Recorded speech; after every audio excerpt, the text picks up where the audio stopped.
আমরা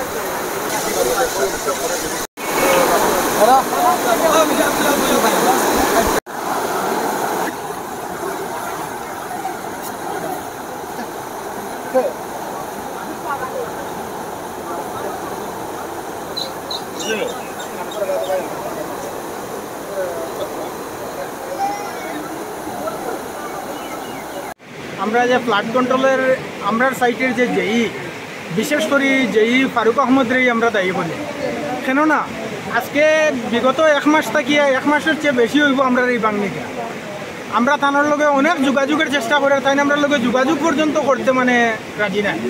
তাই এমন একটা ছেলের লগে যোগাযোগ করে যে ছেলের একটা মেকুর পর্যন্ত নাই, যে এই মেকুরকও তার ভিতরে পানি ঢুকলে যে তার ক্ষতি হইব, ওইরকম একটা ছেলের লগে যোগাযোগ করেন তাই করিয়া ও ছেলে রিপোর্ট দেয় যে ঠিক আছে বান, তাইনো অফিসও গিয়া কইন ঠিক আছে।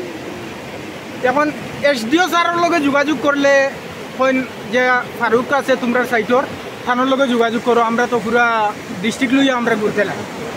এখন এই একমাত্র ফারুক, এই ফারুকরে আমরা সাইটে গিয়া অতি সত্তর সরাইয়া অন্য একজনের নিয়োগ দেওয়ার লাগে আমরা আবদার রাখিয়া বিগত 7 বছর থেকে এই ফারুকে দুকাবাজি করে করি। আর আমরা শুকনা হইলে ফারুকে টাকা নাই, শুকনা হইলে এই যে এক সপ্তাহ রোদ দিছে, এই আমরা বারবার কইছি যে এই এক সপ্তাহের ভিতরে আমরা বানটা করিয়া দেন, কইছি আর ফ্লাড করতো না। আজকে কয়টার সময় বারটা ভাঙছে? 11টার সময় ভাঙছে। এখানে কেমন পরিবার বর্তমানে এই বাঁধ ভাঙার বর্তমানে এই বান্ধর কারণে অন্তত 500 পরিবার মানুষ বর্তমানে ঘর ডুবাইয়া ছাড়ছে, আরও তো যত দূর যাইব আরও বেশি হইব। সরকারি মানুষকে সহযোগিতা বা খবর লওয়ার লাগে এইসব সকাল থেকে ডিপার্টমেন্টের খেও আইসে না, এখন বড়কলার MLA স্যার আইসলা, তাই নিয়ে দেখিয়া গেছেন, দেখিয়ে জানি না কিতা কইছেন। ডিপার্টমেন্টের খেও আইসে না, ডিপার্টমেন্টের খেও আইসে। কিছুক্ষণ আগে খবর পেয়েছি যে এই টুকরপাড় অঞ্চলে ভয়াবহভাবে বরাক নদীর, বিশেষ করে কাটাকাল নদীর থেকে আমার যে বান এনডির বান, সেই বানটা ভেঙে গেছে এবং এই আশেপাশের যে অঞ্চল টুকোগ্রাম থেকে শুরু করে এত অঞ্চল বন্যায় প্লাবিত হয়েছে। তাই খবর পেয়ে আমরা তাৎক্ষণিকভাবে আমাদের বড়খলা সম্মানীয় বিধায়ক মিসবাউল ইসলাম লস্কর সহ জেলা কংগ্রেসের একটা প্রতিনিধি দল আমরা এখানে আসি। এসে স্থানীয় মানুষের হাতে খোঁজখবর নেই। এখন পর্যন্ত এই বান ভাঙার ফলে আজকে 3-4টা বাড়ি জলের তলে চলে গেছে এবং এখানকার মানুষ, প্রত্যেক মানুষ আজকে বন্যায় প্লাবিত হয়েছেন।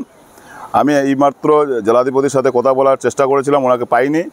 আমি এসপিকে বলেছি যাতে অতি সত্বর এখানে পুলিশ প্রশাসনের ব্যবস্থা করা হয়, না হলে এই আজকে সন্ধ্যা হতে চলেছে, সন্ধ্যার সময় এখানে আরও দুর্ঘটনা ঘটার সম্ভাবনা আছে। এখানে বান ভাঙছে এবং প্রচুর লোক এখানে সমাগম হবেন। তাই যাতে কোনো মানুষের যাতে কোনো ক্ষতি না হয় এবং জেলা প্রশাসন যেন এখানে মানে রেস্কিউ করার জন্য মানুষকে কীভাবে এখানে নিরাপদ স্থানে নিয়ে যাবেন সেই ব্যাপারে যেন ওনারা পদক্ষেপ নেন এবং যাদেরকে নিয়ে কোনো ক্যাম্প বা স্থানীয় কোনো ক্যাম্পে যেন এদেরকে রিলিফের ব্যবস্থা করা হয় এবং যাদের ঘরবাড়ি জলের তলে চলে গেছে তাদেরকে যেন সরকারের পক্ষ থেকে মানে উপযুক্ত দেওয়া হয়।